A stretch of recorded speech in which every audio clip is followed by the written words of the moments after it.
है friends, I hope कि आप अच्छे होंगे। चलिए आज के इस वीडियो में बात करने वाले हैं जो कि बिहार बोर्ड में 5 नंबर का क्वेश्चन पूछा जाता है। ये है क्वेश्चन इस तरीक़ा से पूछे जाएंगे, यहाँ देखिएगा इस तरह से, मादा जनन तंत्र का सचित्र वर्णन करें।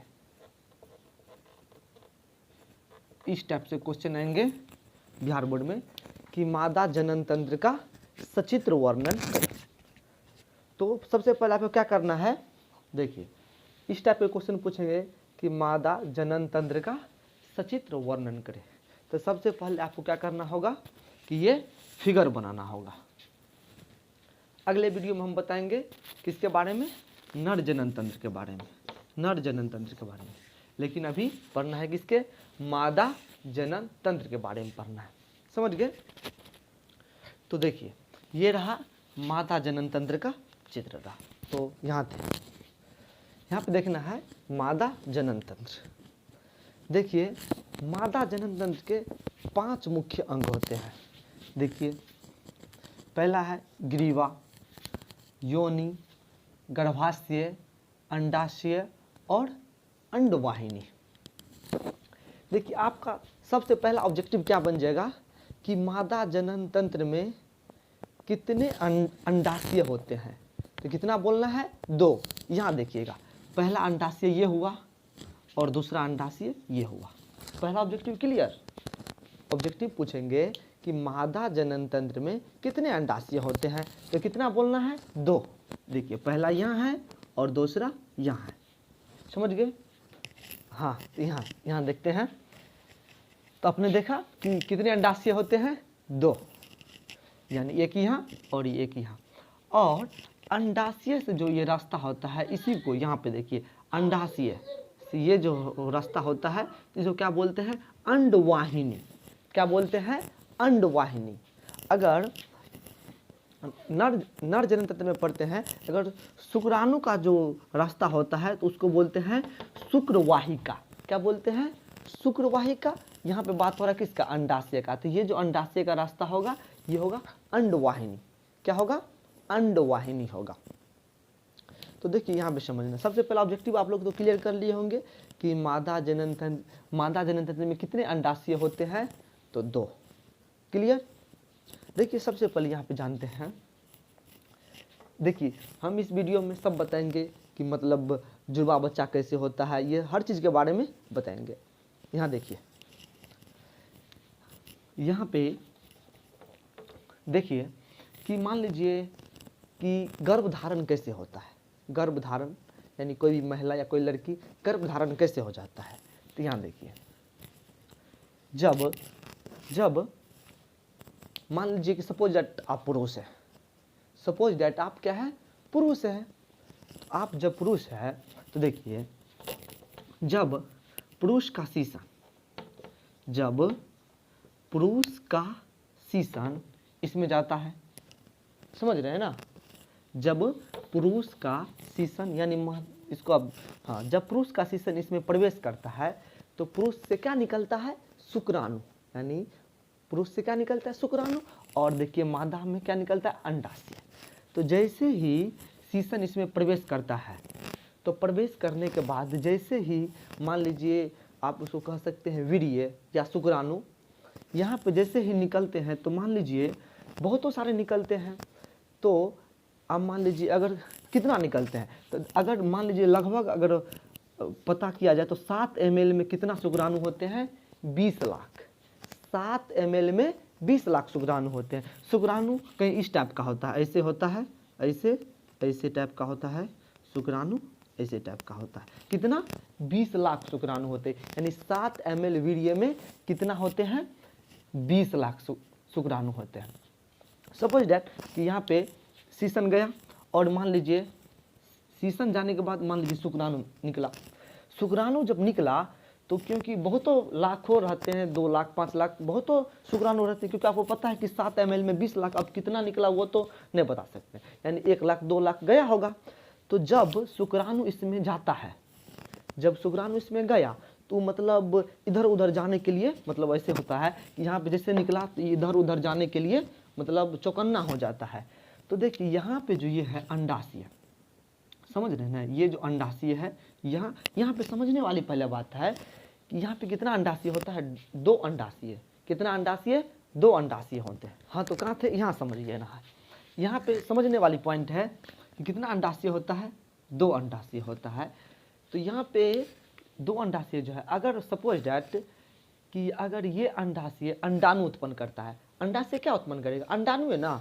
अगर सपोज डैट मान लीजिए ये अंडाशय दिसंबर महीना में अगर मान लीजिए दिसंबर महीना में अगर ये अंडाशय अंडाणु उत्पन्न करता है तो ये जनवरी महीना में करेगा। जब अगर ये दिसंबर महीना में ये अंडाशय अंडाणु उत्पन्न करेगा तो जनवरी में ये करेगा, या फिर दिसंबर में ये करेगा अंडाणु उत्पन्न तो जनवरी में ये करेगा। यानी कितना कितना का अंतर होता है, 1 महीना का अंतर होता है, समझ गए।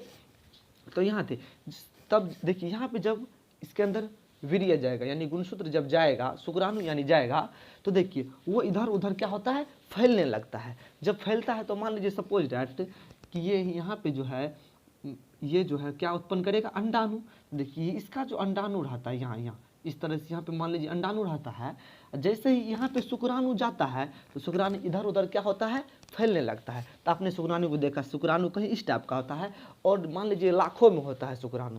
तो देखिए यहाँ पे जो अंडाणु रहता है, तो जैसे ही शुक्राणु जाके जैसे इस तरह से अंडाणु हुआ मान लीजिए, और शुक्राणु गया इस तरह से, ये वाला शुक्राणु गया और इसमें प्रवेश कर गया, तो यहाँ पे क्या बनता है, क्या बन जाता है, यानी ये जो क्रिया होता है इसी को बोला जाता है जायगोट। क्या बोला जाता है, जायगोट। इसी को बोला जाता है जायगोट, या फिर इसको आप बोल सकते हैं निषेचन का क्रिया। जब शुक्राणु और अंडाणु आपस में मिलते हैं तो क्या बनता है, क्या होता है, निषेचन, या फिर इसको बोल सकते हैं जायगोट होता है। तो देखिए अगर मान लीजिए ये वीर्य जो अंदर जाता है, इसका मतलब पावर कितना देर तक रहता है, मात्र ओनली 20 मिनट तक, 20 मिनट तक। यानी जब वीर्य यानी शुक्राणु अंदर जाता है तो इसका कैपेसिटी ओनली 20 मिनट्स होते हैं। और देखिए, और ये जो स्त्री का क्या होता है, अंडाणु, इसका कम से कम लगभग 48 घंटा होता है। और पुरुष का जो शुक्राणु होता है इसका कैपेसिटी कितना होता है, 20 मिनट्स होते हैं। देखिए जब यहाँ पे मिल गया तो क्या बन जाता है, क्या बन जाता है, भ्रूण बन जाता है। क्या बनता है यहाँ पे, जब शुक्राणु, देखिए यहाँ पे लिखते हैं शुक्राणु, यहाँ पे शुक्राणु और प्लस अंडाणु, शुक्राणु प्लस अंडाणु इक्वल बनता है भ्रूण। समझ रहे हैं ना। जब शुक्राणु और यानी शुक्राणु और अंडाणु आपस में मिल जाएंगे तो क्या बनेगा, भ्रूण। यानी इसको बच्चा नहीं बोल सकते, ओनली भ्रूण बोल सकते हैं। देखिए भ्रूण कब तक बोलते हैं, जब तक भ्रूण माँ के पेट से बाहर ना आ जाता है, समझ गए ना। जब तक भ्रूण धरती पर ना आ जाता है तब तक उसको बच्चा नहीं बोल सकते, समझ गए। यानी जब भ्रूण धरती पर आ जाता है तो उसी को तब क्या बोलते हैं, बच्चा बोलते हैं। तो यहाँ पे देखें आप कि जब शुक्राणु प्लस अंडाणु जब मिलता है तो क्या बनता है, भ्रूण।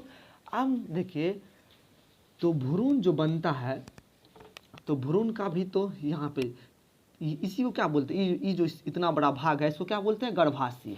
क्या बोलते हैं, गर्भाशय। यही वाला भाग क्या होता है, गर्भाशय होता है। तो अब कहिएगा ये भ्रूण जो बना, ये जो भ्रूण बना, तो अब मान लीजिए इसका पालन पोषण कैसे होगा, कि भ्रूण का पालन पोषण कैसे होता है।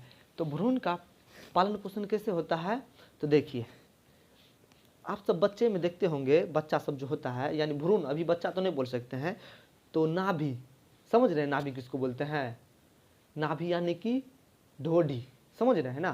तो आप देखिएगा बच्चा को जो नाभि होता है वो माँ के मतलब कुछ आंतरिक अथी से जुड़ा रहता है। जब बच्चा निकलता है तो उसको काट के अलग कर दिया जाता है, तो उसी से यानी भ्रूण को क्या मिलता है, भोजन मिलता है, समझ गए ना। और तब भ्रूण का क्या होता है, विकास होता है। ये तो आपको भी पता है कि मतलब भ्रूण का विकास लगभग 8 से 9 महीना में पूर्णतः हो जाता है, लगभग 9 महीना में हो जाता है, यानी कह सकते हैं लगभग 270 दिन में लगभग हो जाता है, यानी 270 दिन से लेकर 280 दिन के लगभग में हो जाता है भ्रूण कंप्लीट।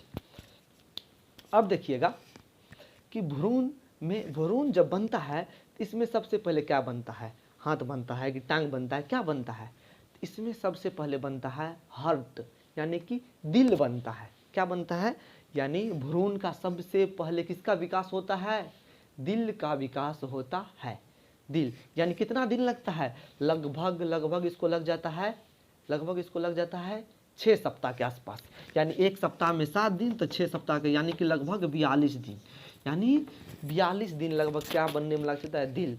आप समझिए जब दिल का निर्माण होता है तो दिल धक धक करता है, जैसे जैसे दिल का निर्माण हुआ तो दिल धक धक करता है, और जब दिल धक धक करता है तो दिल धक धक करता है तो मतलब जो भी मम्मी होता है उसको क्या हो जाता है, पता चल जाता है कि दिल जैसे धक धक होना शुरू हुआ तो मतलब क्या होता है, उल्टी होना स्टार्ट हो जाता है। क्या, जब भ्रूण का सबसे पहले विकास किसका होता है, दिल का विकास होता है, और कितना दिन के लगभग, यानी 6 सप्ताह, यानी 42 दिन में किसका हो जाता है, दिल तैयार हो जाता है। और दिल जब धड़कता है तो मान लीजिए क्या होता है, यानी उल्टी होना स्टार्ट हो जाता है। जैसे ही उल्टी होना स्टार्ट होता है तो समझ लीजिए कि कुछ खुशखबरी आई होगी, समझ गए ना। हाँ, तो सबसे पहले से क्या बनता है, दिल बनता है, सबसे पहले विकास होता है हार्ट यानी दिल का, और कितना 6 सप्ताह के बाद यानी 42 दिन में। और जैसे ही दिल का हार्ट का विकास हुआ तो क्या उल्टी होना क्या हो जाता है, स्टार्ट हो जाता है, इससे पता चल जाता है। तो यहाँ पे देखना है क्या, यहाँ पे देखना है क्या देखना है, यहाँ देखिए, उसके बाद समझने वाली यहाँ पे बात है। तो देखिए ये जो होता है योनि, अगर योनि की चौड़ाई की बात करें तो ये जो है लड़की या फिर महिला के लंबाई पर निर्भर करती है कि मतलब कितना चौड़ाई होता है। अगर सामान्यतः अगर बात किया जाए तो लगभग 7.5 सेंटीमीटर से 10 सेंटीमीटर तक होता है नॉर्मली, लेकिन वैसे अगर देखा जाए तो लंबाई पर गर्ल्स या वोमेन्स के लंबाई पर निर्भर करता है।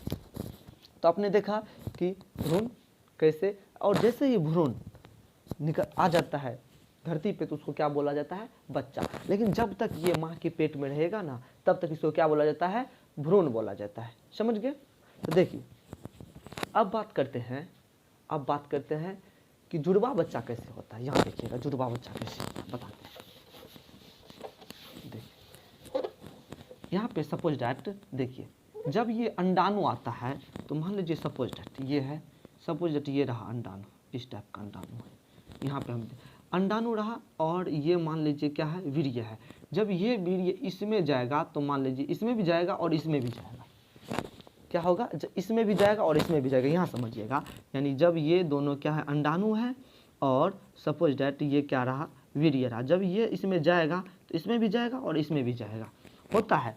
यानी बहुत जगह आप देखे होंगे कि मतलब होता तो है डबल, लेकिन उसका जुड़वा बच्चा होता तो है, लेकिन कहीं उसका चेहरा सेम हो जाता है, सेम टू सेम होता है, लेकिन कहीं उसका चेहरा सेम नहीं होता है। तो वो भी हम बताते हैं कि देखिए यहाँ पे एक ही शुक्राणु है, एक ही शुक्राणु 2 अंडाणु में जा रहा है, इसमें भी जा रहा है और इसमें भी जा रहा है। तो इसमें जो भी होगा तो इसका चेहरा क्या होगा, समान होगा, चेहरा क्या होगा, समान होगा।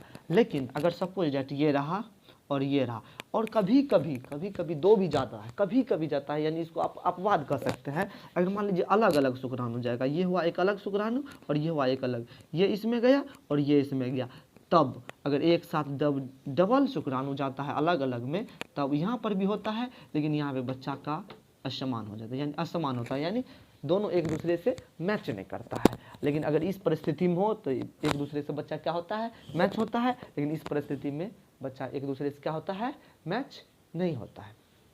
तो आपने समझा। अगर बात किया जाए तो देखिए, अगर एक महिला लगभग 55 यानी 55 साल तक, यानी 55 साल तक वो क्या कर सकता है, जनन कर सकता है, यानी बच्चे को जन्म दे सकता है 55 साल तक। अगर बात करें तो नॉर्मली वैसे 13 ईयर से स्टार्ट हो जाता है, 13 से 45 कह सकते हैं आप, यानी 13 से 45, यानी 13 साल से 45 साल के बीच में जो भी हो वो मतलब समझ सकते हैं कि वो बच्चे को जन्म दे सकते हैं। देखिएगा अगर, लेकिन यहाँ पे समझने वाली, यहाँ पे एक बात समझिएगा, देखिए लड़की सबका जो यानी औरत सबका यानी 13 से 14 वर्ष की उम्र में इस सबका क्या हो जाता है, ऋतुस्राव हो जाता है। ऋतुस्राव क्या हो जाता है, यानी ब्लडिंग स्टार्ट हो जाता है, जिसको क्या बोलते हैं अपने लोग, पीरियड्स। समझ गए ना, क्या बोलते हैं, पीरियड्स बोलते हैं। किस उम्र में, 13 से 14 वर्ष, नॉर्मली 13 से 14 वर्ष में क्या हो जाता है, स्टार्ट हो जाता है। अगर सामान्यतः देखा जाए, सामान्यतः अगर देखा जाए तो अगर लड़की सब में देखा जाए तो 13 वर्ष से लेके 50 वर्ष के बीच, कितना, 13 वर्ष से 50 वर्ष के बीच में लगभग 444 बार पीरियड आते हैं। कितना, 13 वर्ष से 50 वर्ष के बीच में कितना, 444 बार पीरियड्स आते हैं। और एक पीरियड्स होता है 5 से 7 दिन का। कितना, 5 से 7 दिन का होता है। समझ गए ना, यानी 13 से 50 साल की उम्र में 444 पीरियड्स आती है और एक पीरियड्स होता है 5 से 7 दिन का। सोचने वाली बात है, कितना कष्ट सहती है लड़की औरत सब। देखिए कितना, ये 13 से 50 की उम्र में 444 बार पीरियड्स आती है और एक पीरियड्स में लगभग 5-7 दिन रहता है। तो सोचने वाली बात है कि जब एक पीरियड 5 से 7 दिन रहता है तो कितना बार आता है, 444 बार। अगर इस तरह से देखा जाए तो 444 पीरियड्स आता है। और तो लगभग अगर बात किया जाए तो 13 से लेकर 50 साल की उम्र में 8.5 साल, यानी 8.5 साल, इतना साल यानी 8.5 साल लड़की महिला सबका ब्लडिंग में चला जाता है। सोचने वाली बात है। सोचिए 13 से 50 साल की उम्र में 444 वाले पीरियड्स आते हैं और एक पीरियड्स 5 से 7 दिन का होता है। अगर इसके अनुकूल अगर कैलकुलेशन किया जाए तो कितना, 8.5 साल। समझ रहे हैं, 8.5 साल लड़की सब क्या होता है, ब्लडिंग में ही समय चल जाता है। सोचिए कितना कष्ट सहता है वो सब।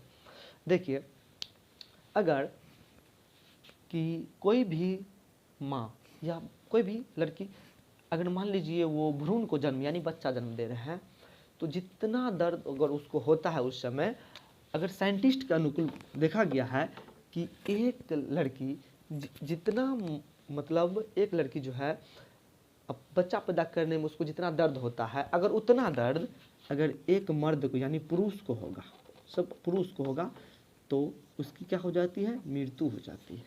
सोचने वाली बात है क्या, कि जितना दर्द सहकर माँ अब एक बच्चे को जन्म देता है, सोचने वाला, अगर उतना दर्द किसी एक पुरुष को हो जाए तो क्या हो जाता है, पुरुष की मृत्यु हो जाती है। समझ गए। तो आपने देखा मादा जनन तंत्र के बारे में, ये रहा पूरा मादा जनन तंत्र का फिगर रहा। इस तरह से बिहार बोर्ड में पूछे जाएंगे कि मादा जनन तंत्र का सचित्र वर्णन करें। हमने आपको बताया कैसे होता है। सबसे पहले इसका फिगर बना देना है और इसके बाद रिलेटेड 8 से 10 लाइन अच्छा से लिख देना है। समझ गए ना, कि आई होप कि आप समझ गए होंगे। अगर आपको ये वीडियो अच्छा लगा होगा तो ज़रूर आप कमेंट कीजिए।